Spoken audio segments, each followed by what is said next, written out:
பிரிய சிநேகமே, நாம் மீண்டும் புது சிருஷ்டியாய் பிறக்க இயேசு இறந்தார். பழையன கழிந்தன, எல்லாம் புதிதாயின. பழைய பிரமாண கட்டளைகள் சீனாய் மலையிலே கொடுக்கப்பட்டது.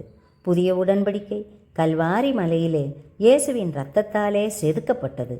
சீனாய் மலை சட்டத்தை கொடுத்தது, கல்வாரியோ கிருபையாய் இரட்சிப்பை கொடுத்தது. தேவனின் பிரியமே, இக்கால உபத்திரவங்கள் முடிவல்ல, நோய்கள் தீர்ப்பல்ல, துன்பங்கள் தோல்வி அல்ல. நாம் கிறிஸ்துவின் இறப்பால் புது சிருஷ்டிகளாக்கப்பட்டு கிறிஸ்துவுக்குள்ளே வெற்றி சிறக்க உருவாக்கப்பட்டவர்கள். கிறிஸ்துவின் இரட்சிப்பு அவரது கிருபையால், அன்பின் வெளிப்பாட்டால் கிடைத்தது. அவரது அன்பை விட்டு நம்மை பிரிப்பவன் யார்?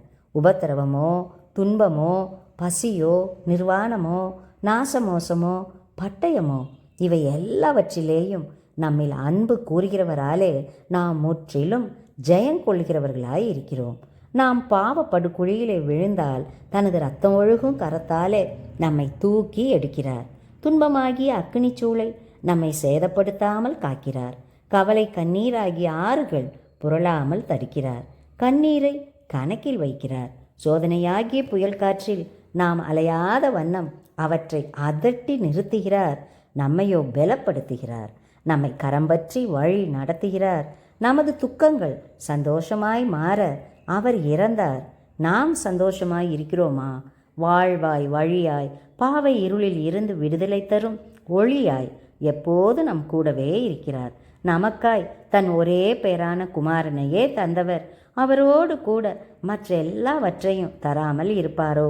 நம்மை மாத்திரம் அல்ல அன்பு சிநேகமே, தனது இரத்தத்தாலே நம்மையும் நமது தலைமுறைகளையும் நீதிமான்களாக்கி ஆசீர்வதிக்கிறார்.